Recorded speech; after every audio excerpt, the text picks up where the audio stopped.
With Christopher Nolan's new film Tenet coming out on September 3rd, which is very, very close, right around the corner, I am in a Christopher Nolan mood. And sadly, I don't think I'm going to be able to see Tenet because where I'm at right now, theaters are still closed because of the pandemic.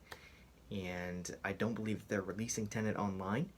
I hope that they will, and I hope that I'll be able to see it. If I do get to see it, I promise I'll review it because right now I'm obsessed with Christopher Nolan stuff. But I thought leading up to that, I might as well just start reviewing some Christopher Nolan things. So this week, I am reviewing one of my favorite Christopher Nolan movies ever, Inception. It was both written and directed by Christopher Nolan. It stars Leonardo DiCaprio, Joseph Gordon-Levitt, Ellen Page, Tom Harvey, and Ken Watanabe. This is the story of a small group of people who have some dream-sharing technology that are hired to plant an idea into another man's brain, and that idea is to rip apart that guy's father's business.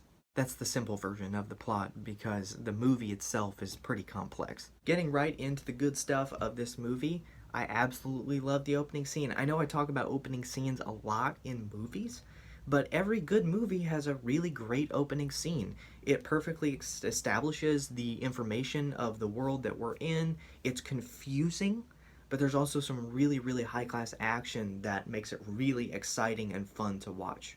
I'm blown away every time I watch this movie, and I've seen it a lot of times now. But every time I watch this movie, I'm blown away by the first half of it, because basically the first half is a huge information dump. But it doesn't feel unnecessary, and it also isn't poorly done at all. It's very well done. And Nolan breaks down a really, really complex idea and a really complex world by giving you a lot of information, but it's very easy to understand. It's very easy to comprehend the world around these characters because of the expository dialogue that's given by the characters. But it's not just expository dialogue. It's expository dialogue with examples and actions that go on to explain the expository dialogue.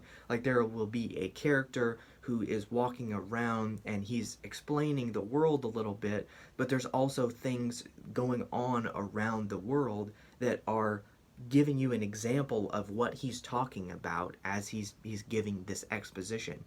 Nolan is really, really great about explaining dialogue and not making you as an audience member feel like an idiot for not understanding his really, really complex ideas. He breaks it down so anyone who is really watching intently can understand what's going on very easily. Nolan here creates a really fantastic world, and the world building in this, as he sets up the world, is even more spectacular. And once you see it, your jaw will just drop at how cool of a concept and how genius this movie really is when he wrote it. Something I love that he does is he takes the rules and the consequences in this movie and he puts those into the characters so we can connect to them.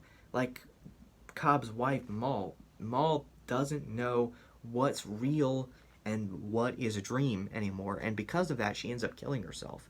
And Cobb is kind of dealing with all of that. He's dealing with the death of his wife. He's not able to see his kids. He's starting to deal with the same thing that Maul was dealing with, where he can't figure out what's real and what's a dream anymore. And he's struggling to let her go, too. He wants to keep Maul around because he keeps missing her. And so he continues to dream these memories that he's had in his life with her, even though he's not supposed to do that, because it creates hardships for himself and everyone around him. So it blows my mind to just see how Nolan sets up all of this, but then says, how do I make emotionally compelling characters and emotionally compelling story to go along with that? And he takes the rules and the consequences in this world and he puts those into the characters to really drive the story forward. And it blows my mind every time I think about that, how much of a genius this guy really is. In this movie, there are a lot of really great visuals that you can see. Something I really, really respect Christopher Nolan for doing is that he blends practical effects with special effects, that the special effects look practical. They're that good. And the practical effects, I think, are just spectacular, and eventually I don't think you can really tell what is real and what isn't, because it all just looks so incredible and it blends together so well. And because of that, you get some really, really cool world building in this movie. I'm a person who really loves film scores, and in this one, Hans Zimmer does an absolutely wonderful job. He adds so much to the excitement of what's going on screen, while also keeping in some really tear-jerking music. And he does an absolutely exceptional job with this movie. Every time I hear this, I get pumped for whatever's happening on screen. And even if I'm not watching the movie, I'm just listening to the soundtrack, I still get pumped for what's going on, because I can see the scene perfectly in my mind and I know what's happening, and it makes me want to watch Inception all over again. In every Christopher Nolan movie that I've ever seen, he always ties in some sort of serious theme that even if you don't notice the first time you watch it, I think you can re-watch a movie and notice the serious themes that he puts in there. And I really love and respect that he does that, because when somebody watches this movie and maybe they're going through whatever he's dealing with in this movie, like in this movie in particular, he deals with losing a loved one and you're having trouble moving on from that. Or he also deals in this one with there's guilt for something you feel like you caused, even though you didn't really cause it, but you feel this guilt for it. And I think that somebody watching this movie who could have been going through one of those things, or maybe both of those things, when they leave, can take that away from it, and I think feel comforted by what he put out there. So I really love that Christopher Nolan throws in these serious themes, especially in this one. In this one, it's very, very touching.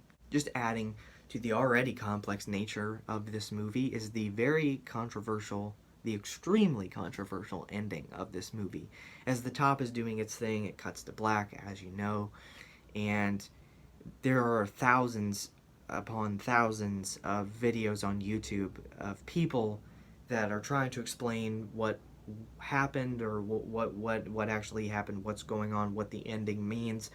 And I think that it is awesome that people are trying to figure that out, because I think that's exactly what Christopher Nolan wants.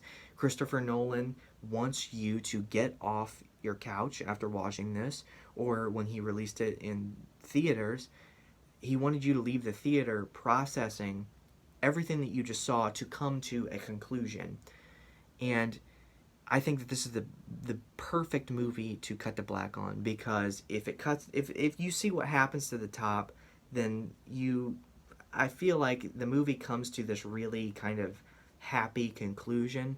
And I don't think Christopher Nolan, that's not what he wanted to do. He wanted to make it a mystery and let you decide what happens, whether you want it to be happy or whether you want it to be sad and it continue to be a dream.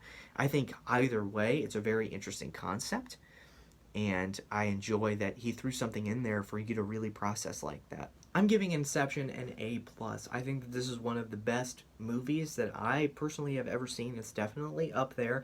I don't know if I would throw it into top 10 or throw it into top 5. That's the list in my mind that I still think I'm trying to decipher, and it's changing all the time. But I do love this movie, and I would definitely recommend it. Before I end the video, I wanted to make a quick plug of a video that is coming up in 2 weeks on this channel.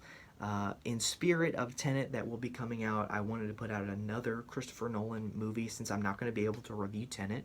But I wanted to put out a Christopher Nolan review that will be my favorite Christopher Nolan movie that I've seen so far in my life.